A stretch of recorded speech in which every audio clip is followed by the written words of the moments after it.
Hey everyone, this is Solobooth. Uh, Today it's just me, Tyrone. Justin left to make some more Justintron videos. Obviously, I'm kidding.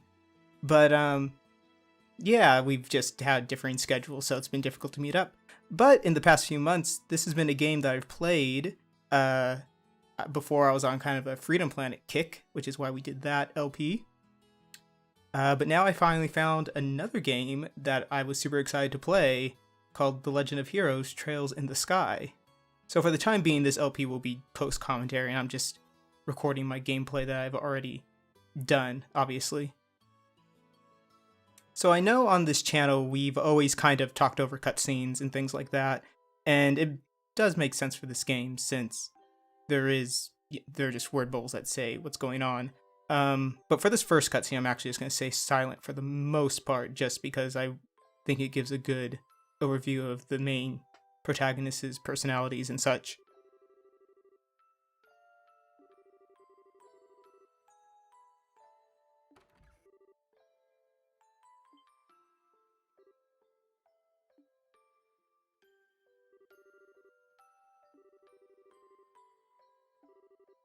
So I'm going to immediately go back on what I said. I'm still going to talk over this cutscene since, screw it, you can just read these subtitles. But the way I discovered this game is thanks to a friend of mine named Alex, who I guess from what he told me, he bought this game on sale from Steam one day, and eventually he played it and got really excited for this game, and so he asked me to play it, or he asked me if I wanted a copy of the game, and I felt kind of bad because I figured, well, I already had a big backlog, it was an RPG, and I figured this was just going to be something I'd play for maybe 20 minutes and just throw my backlog, and I feel bad because a friend of mine gifted me a game that I ended up not playing. But after some convincing, I accepted the gift, and much like Estelle does right here with accepting this little boy as a gift. And so yeah, I ended up playing it for about, I think, 30 minutes that night. Or I had planned to play it for about 30 minutes that night, and then I played it for like a few hours. And then over the course of like 2 weeks, I finished the game, which took me about 48 hours, which is probably the longest game I've played in recent memory, really. One of the nice things about Freedom Planet and being addicted to that was I could beat that game several times in the course of 2 weeks. But this game, I sort of just, blazed through it because it was that good.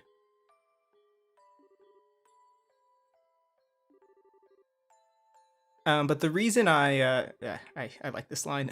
But the reason I mentioned this was because when my friend Alex was trying to sell me on this game, this opening cutscene was kind of the first thing he showed to me, along with some details of the magic system, which I'll get to later.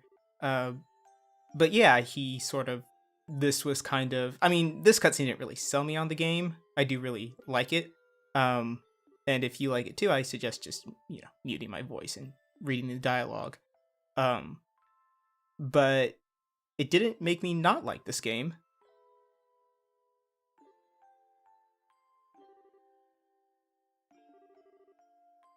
We're about 2 minutes into the game, and none of the characters are particularly annoying at this point.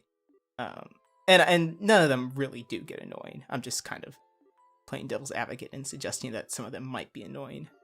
I can't even think of any characters off the top of my head that I dislike in this game. I'm sure I'll figure it out once we actually get to them, but this is kind of a different case than Freedom Planet, where I've given my opinions on Freedom Planet. I spent 16 episodes doing it.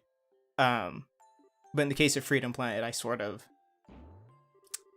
think one of the last things I'll say about Freedom Planet is I'm pretty sure I am more critical of the story and characters than most people who are big fans of the game.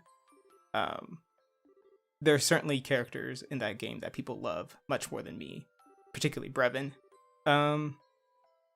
Yeah, I guess I just can't stop talking about Freedom Planet because I think I just love that game so much.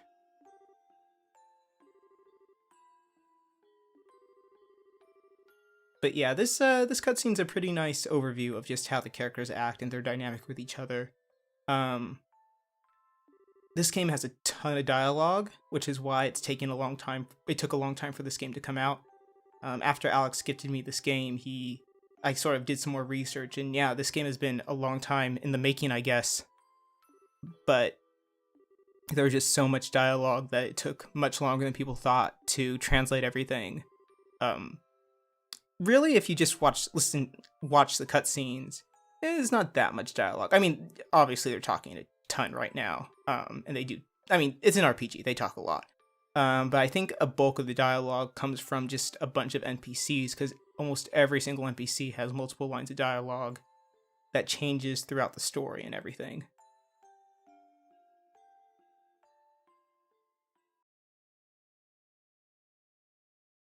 So yeah, you get treated to a nice little anime cutscene as you before you start the game. I actually completely forgot about this cutscene as I played the game. So this cutscene is sort of spoilers for what characters come up and which characters are considered important and all that sort of thing. I mean, it's not a huge spoiler, obviously. I mean, they wouldn't put it in the game if it were a big spoiler. But yeah, I watched this cutscene at the very start of my playthrough a few months ago, and I remembered nothing from it aside from the fact that it was, there's some actiony things. And then later, as I watched the cutscenes after beating the game, I recognized all the different characters, like all the, hugely important characters who, I would have known were coming up in the game and were important if I had paid attention to this cutscene. Not that it's a bad cutscene, it looks rather nice.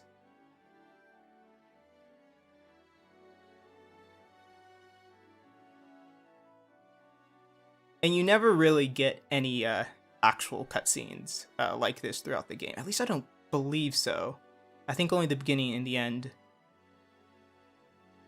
So you don't have to really sit through particularly long cutscenes. I mean, there are cutscenes in the game that are kind of a drag to get through if there's a lot of talking, but I mean, it's all button prompts anyway, so you can kind of just click through most of it, and you don't have to watch like pre-rendered footage or anything like that.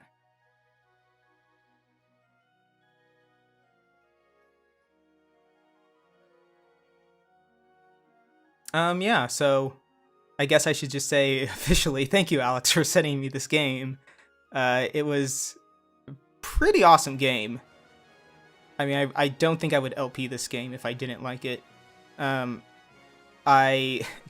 Justin and I, we actually had a LP recording session after Freedom Planet, and we were intending to, start new series and do new games. And I had the bright idea of playing Sonic 2006 because, hey, why not? Every LPer does it, and it's good fodder. And I've since learned that I do not have the skill. I feel like Justin and I are pretty good at doing LPs of games we actually like and enjoy.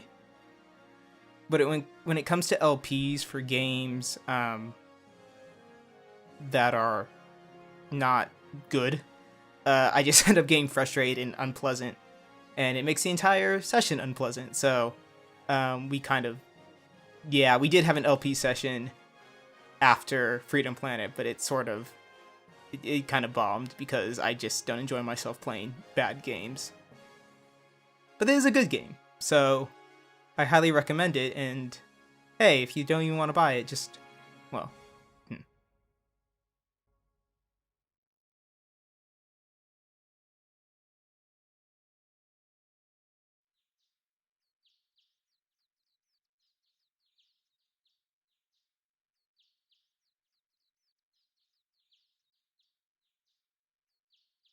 So one of the things I first noticed about this game when Alex showed it to me is I really like this sort of the style of the game, the sort of chibi, I guess you would call them, characters in the overworld, and the character art looks nice when you're actually seeing their speech bubbles. But yeah, the world is just really detailed. I mean, it doesn't look like super great. Like, it's not pushing the capacity of my computer. even when I was gaming on MacBook Pro, this game never like made it overheat or anything. Unlike games like Portal and Gone Home, which I thought would not overheat my computer, but they totally did. Oh, and I also hope you enjoy this little tune, because it will play through the game a lot. And I'm not saying that in a poking fun and saying like it plays all the time and it's annoying, but it does play a lot. So hopefully you enjoy it, or else they won't. You know, I don't know.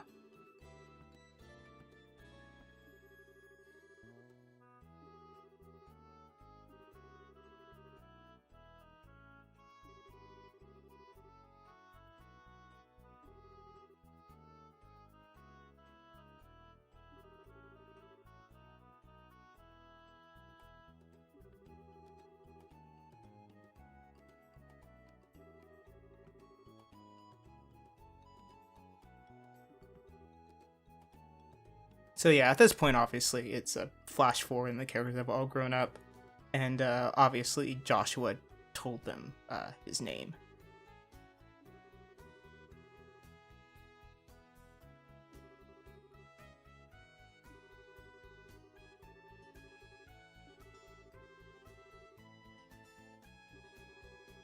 I have to say, being stuck with these characters for most of the game, they're pretty good characters. There's nothing really like particular about these characters that I say are like really unique or really, like, oh, this totally differentiates them from other RPG anime protagonists. But they're just like, their chemistry is good. I just like their dialogue. Nothing really I don't remember. I mean, obviously this game is like almost 50 hours long and I beat it several months ago, but I don't recall any moments that were actually like cringeworthy or anything like that. So that's a plus.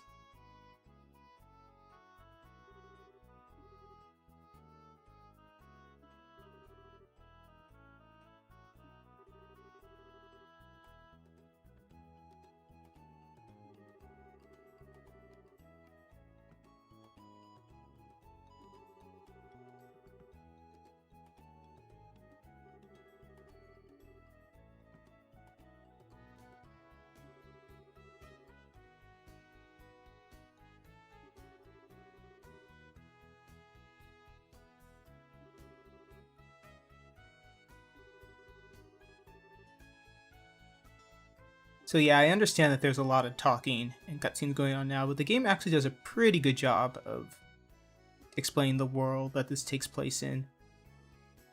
I don't recall a time when I was playing this where I was actually ever really confused about what was going on or any of the background information regarding the world.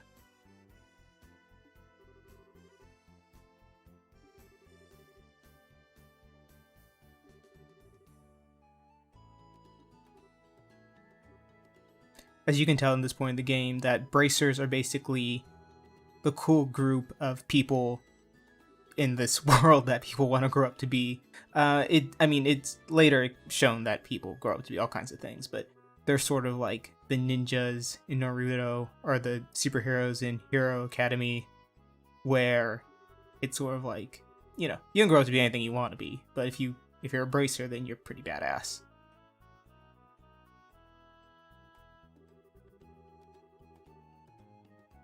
Or another good comparison would be like the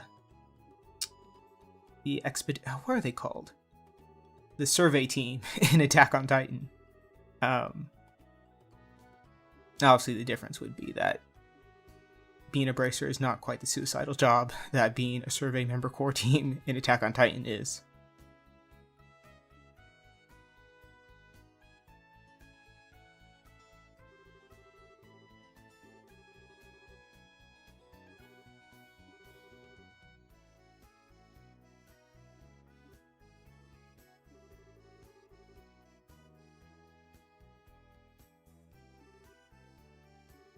So on VO Booth, one of the things I always wanted to do more on this show was talk about voice acting. The reason we named our show VO Booth was because Justin is a VO engineer, and I was his sort of engineering assistant when we first worked at a company. But we actually never really talked a lot about VO information, just because we would just diverge into other topics or argue with each other about Disney movies or whatever. I think there have been a few times where we tried to talk about VO stuff, but and usually it was like good stuff to talk about, but we never really repeated it for whatever reason. I have no idea why. With that said, in this game, one of the things I wanted to bring up was the lack of voice acting in it. One of the things I like about this game is that there's pretty minimal voice acting. You, oh, by the way, this is just footage of me showing that you can explore the house, but there really isn't a whole lot to explore. I know a lot of games have like neat little things in their starting area, but this game really doesn't. I think there's probably some humorous dialogue I could initiate with Cassius at this point, but I forgot to do that, as opposed to just walking around randomly in people's rooms. Anyway, getting back to the VO thing though, is yeah, I kind of like how this game doesn't really have a ton of voiceover acting. There are voiceover clips during the battle phases, when you get hit, and when each character has like 1 or 2 victory lines, and that dialogue is fine. Like, it's I think it's good, and even if you didn't like it, like, well, who cares? It's only like a little tiny part of the game. But all these conversations, all these cutscenes, no voiceover, and it's it's kind of a bias. I mean, it should be a bias for me, someone who makes money recording people for doing voiceover work and having voice acting in games. But I've talked to Justin about this before, and I think he agrees. But not all games need voice acting, and it's like, for some games it really helps. I mean, it but in a lot of games, like, it makes it worse. I guess, like anything, if it's going to be in the game, it should be good. And it's kind of funny. Another game where I've looked up information about the voice acting was Final Fantasy XIV, A Realm Reborn, which Justin and I actually worked on, doing the voiceover recording for it. And I mean, that's part of the reason why I looked into like what people thought of the voice acting in it, because I was just curious. And I remember I went on a Steam forum, and someone brought up, I think people were talking about, hey, should voice acting be in this game? Is it good? I forget exactly what the exact topic of conversation was in the thread, but I do remember one person saying that, oh, hey, voice acting makes a game more, like, it adds to the immersion, which I disagree with. Not that I disagree that it can help, like, it can't help immersion, but I sort of disagree with it being a blanket statement like that. I think that just to say that a game needs voice acting, or voice acting automatically makes a game have more immersion, which I don't. It depends on how people define immersion, which that's another topic. But it's just kind of silly. Like, I think there's room for games that have voice acting and games that don't have voice acting, and if it's implemented well, then and if you can just make a game like this where dialogue's good enough. Speaking of good dialogue, I love this character.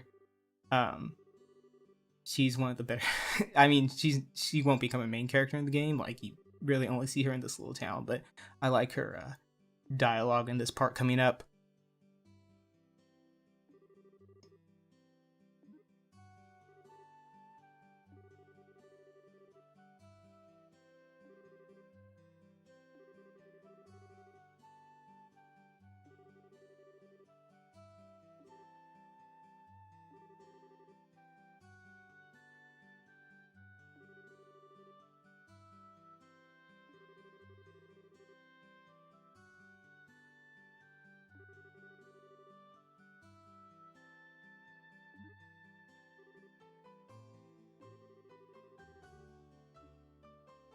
Yeah, normally I hate precocious kids in games. I just think they're really annoying, but since this Claire kid is just a short little exchange and the dialogue's pretty well written, that this character's pretty funny.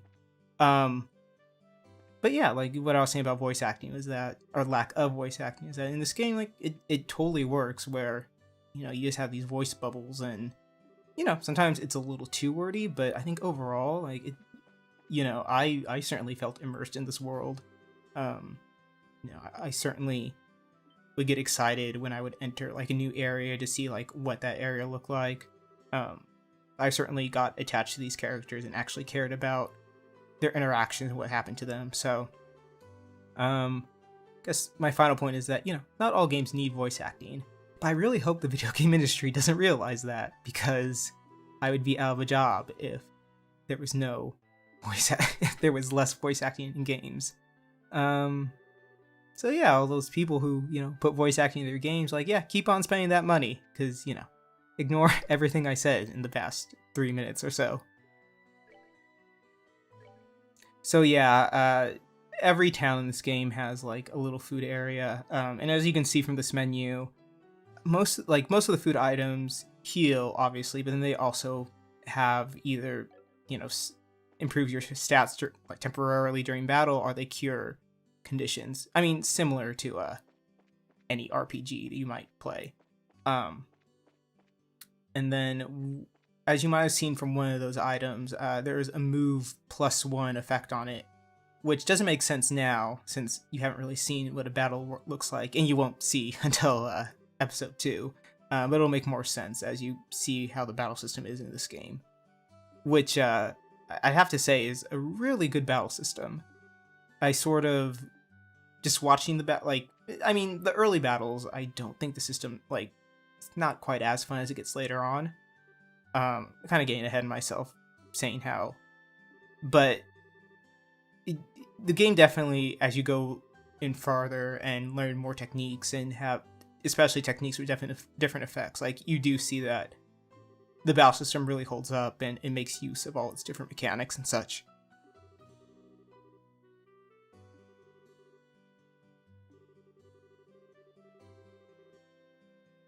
So yeah, we're introduced to the next major character aside from the 3 characters we've been introduced to so far, and she's all right. I have very little opinion either way about her.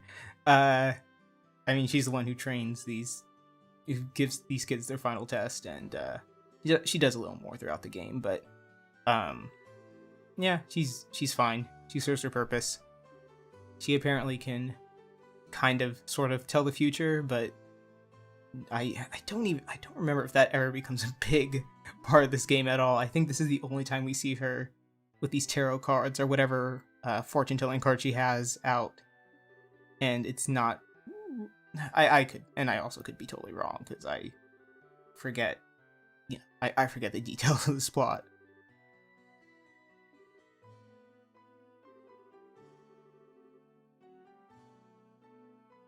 And yeah, she just kind of brushes it off as saying like, oh yeah, well, the more important it is, the more vague the readings are, which is a very convenient excuse.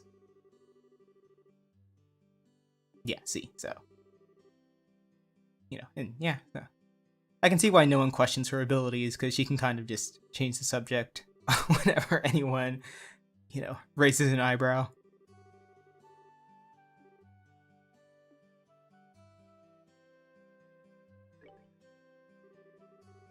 Again, I'm kind of getting ahead of myself by talking about this, but you're looking through at this menu where she is like, explain, give some, background into the world, and so these orbment things are basically, I mean, as it says right there, like, the orbments are, and I explained what bracers are, but the orbments are basically like how everything works in this world. It's kind of like their industrial revolution that brought about orbments, or orbments that brought about the other way around, basically. And the orbs are pretty important in the magic system in this game. So once we get to the combat section, like, I'll show you how, the orbments work and how it plays a fairly big role in and the orb system is actually a pretty good magic system because you can customize your characters fairly well in this game in terms of the magic that they can use. At the same time, you're restricted just based on each character has kind of a different magic setup they're allowed to have, so it kind of still makes each character kind of specialized in what magic they can do and what they can't. And if you care anything about the kingdom in general, you can rewind and read what she just said. Basically, this game just takes place in this kingdom where there are a bunch of, composed of a bunch of cities and towns.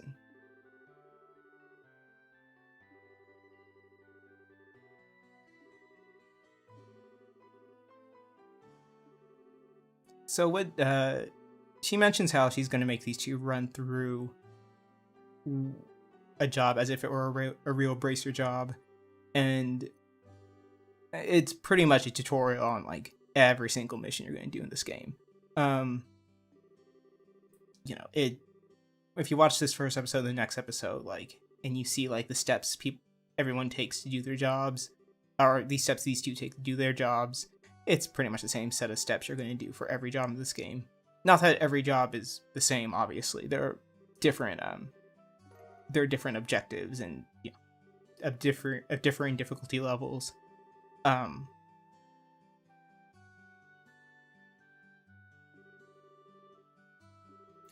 this is actually a really nice system, or a nice aspect they have in the game, is this bracer notebook. It's one of the issues with RPGs, especially long ones, where if you play for a long time and then you stop playing, you kind of forget what you're doing, or even if you don't stop playing, there are a bunch of side quests in this game, so you can occur a massive amount of quests and things, basically objectives to do. So it's also, this little notebook she gives, it automatically fills up your progress in each quest. It makes it a lot more manageable, and it makes it a lot easier to remember what you're doing if you step away from this game for a while and then come back.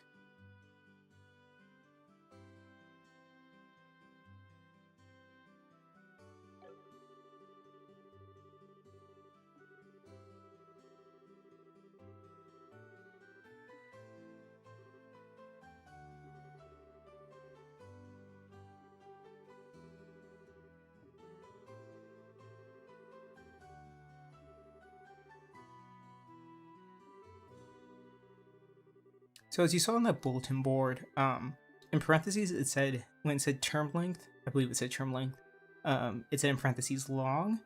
I think that, based on what I remember for this game, I think that refers to how long the mission stays on the bulletin board, not how long the mission actually is. I remember...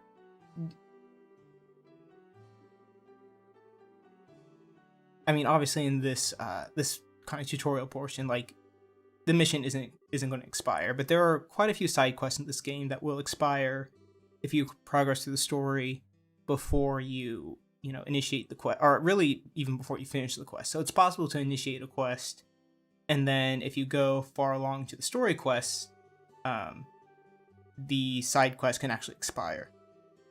So it's actually, if you're going for, as the max experience in this game, or, if you're trying to do every single side quest, it's pretty beneficial to just do side quests first and then go into the story quests.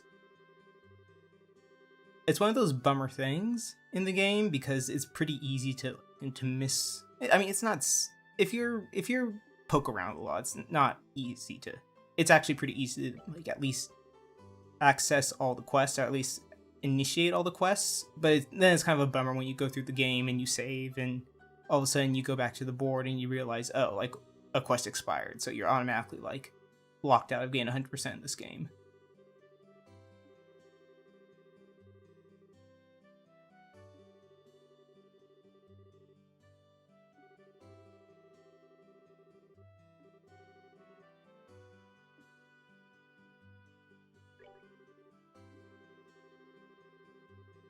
As I said before, you basically synthesize these little elemental quartz, and there's a little bit more to it than that, but basically, like, if you install a fire elemental core quartz, you can use fire magic, water, you can use water magic, and then usually there's a stat boost associated with each type of element. Granted, time, space, and whatever that last one was, is not are not really elements. Then again, neither is technically water or fire or ground, or I don't know. Water's a molecule, so you know it's a combination of elements. But as I was saying before, how each character can kind of not specialize, but is restricted in what types of magic they can use, and you can kind of see it on this one of these screens coming up. Not the screen, because this is just where you synthesize quartz. And the way you synthesize quartz is you spend these little objects called sepiths. I think that's how you pronounce it. As you can see on the left side there, I'm using them up to generate each of these. And yeah, sepith you get through... I don't think you get them through quests usually. You get them as drops from enemies, and so there's kind of a grind in this game if you want to access good quartz and synthesize good ones, because they get pretty expensive as you go on through the game. Also, when you go onto the pause screen, each character has some nice anime art, so you know, there you go. Okay, so as you can see here, or if you look on the right side, you see that Joshua can only install certain quartz in certain little nodes or compartments. And so that's kind of how the game makes each character unique in terms of what they can do. And also, if you put quartz in adjacent nodes, depending on which ones you put next to each other, you can access different magic abilities. And so each I'd have to rewind to actually see if these two characters had different slots, but each major character you run into, each major playable character you run into, they do have a different arrangement of slots and what slots are adjacent to each other and such. So that's that's another way the game restricts like what magic each person can use, because if you have very few, like if you have a slot that's only adjacent to one other slot, or you have a weird arrangement where there's no slot that's adjacent to like two slots, it's only adjacent to like one slot, then that character can probably only use like real like basic magic skills. Like they can sometimes use a wide variety of elements, but they're not going to learn magic that's like high level magic, I guess you could say.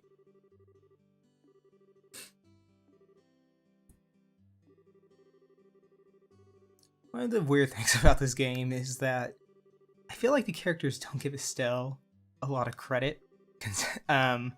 Sort of the opposite of Mary Sue. Granted, that term is really overused, so I hate using it. But she, the characters just kind of, the characters just kind of view her as incompetent throughout the whole game. Not super incompetent, but they, because she's just kind of forgetful, they sort of don't think as highly of her as they do of Joshua. And as you see through the game, she's pretty damn capable throughout everything. So it's kind of a weird, like, opposite Mary Sue again, where the way the characters act, you're sort of led to believe that she's dumb or something, but when actually playing the character, it's like, oh, this character is every bit as capable as every single other person in this game. So I don't know if that's some form of dissonance, but just a funny thing because these early cutscenes, they're really just ripping on her and making her look dumb all the time. It gets better later on when there's other stuff to do and talk about, but as this opening cutscene, especially since this opening cutscene is all about like them being tested or them going to school or whatever they're doing, homework, then it just has plenty of opportunities to make her seem incompetent and dumb.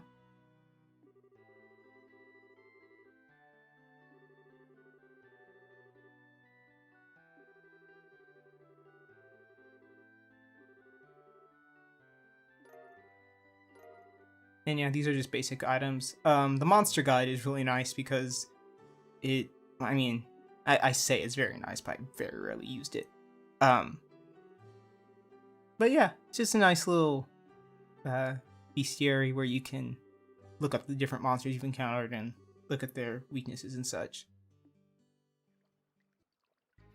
So yeah, on the next episode of VO Booth, we will actually proceed with this quest, and well, first we have to hear Joshua explain these recovery points, which is the same as every other recovery point, every other RPG, so who cares? But yeah, next time on VO Booth, we're actually going to do our first mission. And as you can see up ahead, there's a little rat thing. At least it's called a rat in this game. I don't think it looks like a rat. But yeah, if you enjoyed this new setup, Solobooth with just Tyrone, let me know. If you want to see, more dual commentary, then you might be SOL. So I hope this new format is actually enjoyable. I'm certainly enjoying doing it. So yeah, see you next time.